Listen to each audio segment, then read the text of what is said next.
The front door groaned as it swung open, and the familiar sound that once brought comfort now struck me like a discordant note in a melody.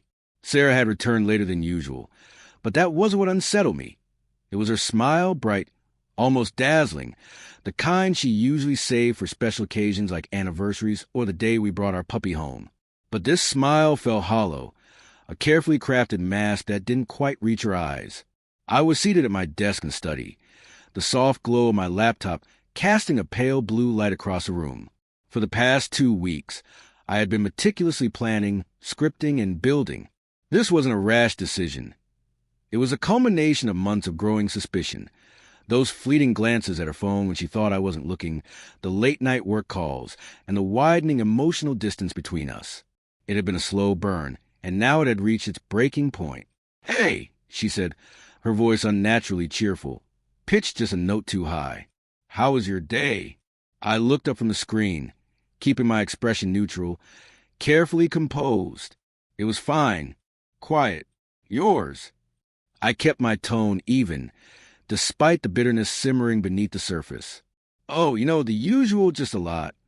She trailed off as she moved toward the kitchen, the clink of dishes and the sound of the refrigerator door opening echoing for the otherwise silent house. "A lot," she added, her voice trailing in a way that made me think of something else entirely. A lot like the night spent with someone else. I couldn't help but think, but I pushed the thought down, forcing myself to stay calm.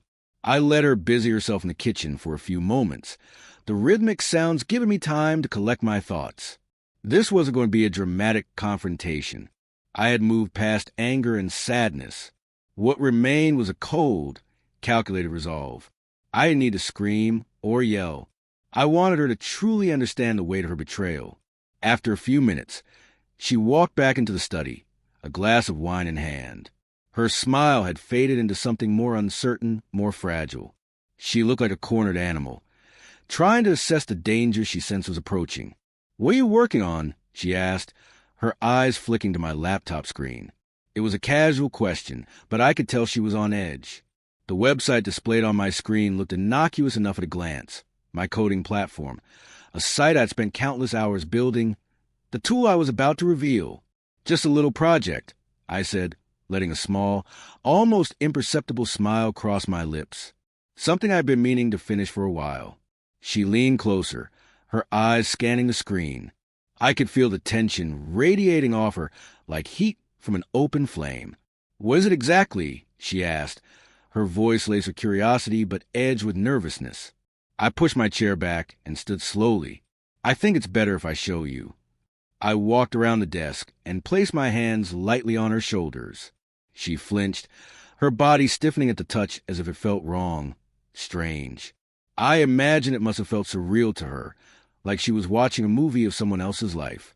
"Just sit down for a minute," I said, guiding her gently toward my chair. She hesitated before sitting down, her eyes never leaving my face, a mix of confusion and dread clouding her usually bright expression. I stepped back, pulling a small, unassuming USB drive from my pocket.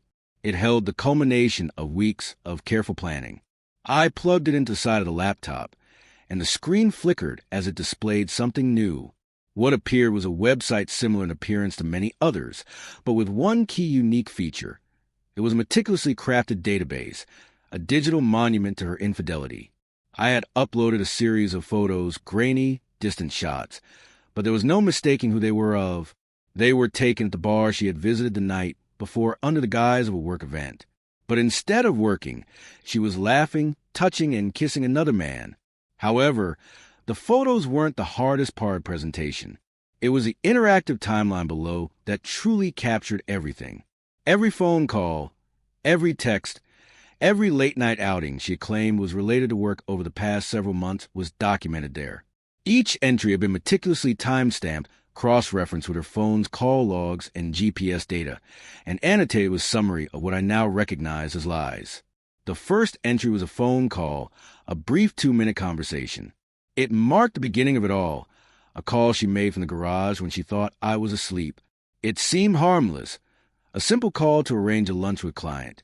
But I had added a recording taken from the same time and place. The recording wasn't a work call. It was of her whispering to a supposed client about how eagerly she awaited seeing him. I watched as Sarah's eyes scanned the screen, her face draining of color.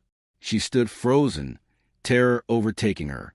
The smile that had once been there, the false bravado, was gone, replaced by pure, unfiltered fear. It was then she saw it for what it was, a meticulously documented, irrefutable record of her betrayal. I didn't take pleasure in watching her crumble like this. I wasn't angry, not anymore. What I felt was an overwhelming, aching sadness. I could have screamed. I could have yelled and lashed out, but I just stood there, letting the weight of her lies settle around her like an unbearable burden. Finally, she spoke, her voice barely a whisper. How? How did you?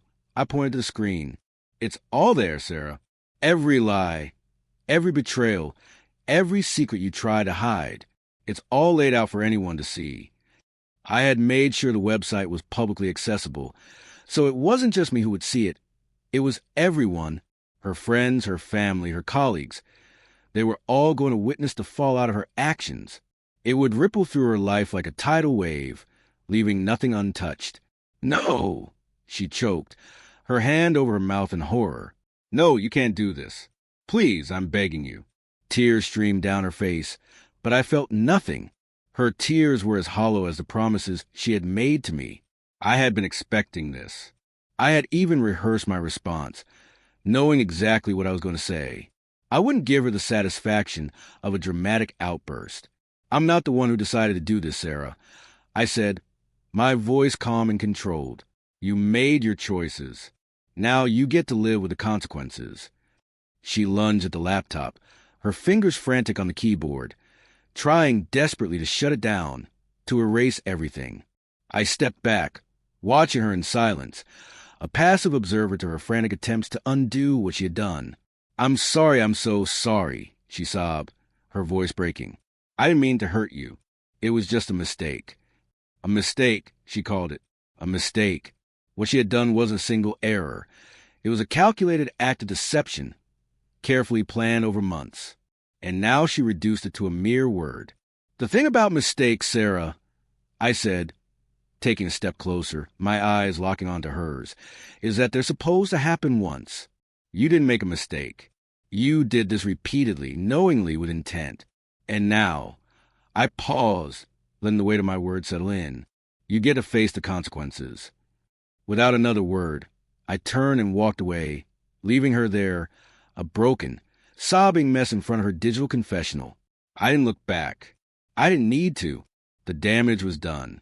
The truth was out, and there was no going back. I packed a bag, walked out the door, and drove to the airport, my one-way ticket already booked. As the plane ascended, I looked down at the city, the lights shimmering like scattered fragments below. I wasn't sad. I wasn't angry. I was free. I had finally closed that painful chapter of my life. As for Sarah, I knew her hell was just beginning.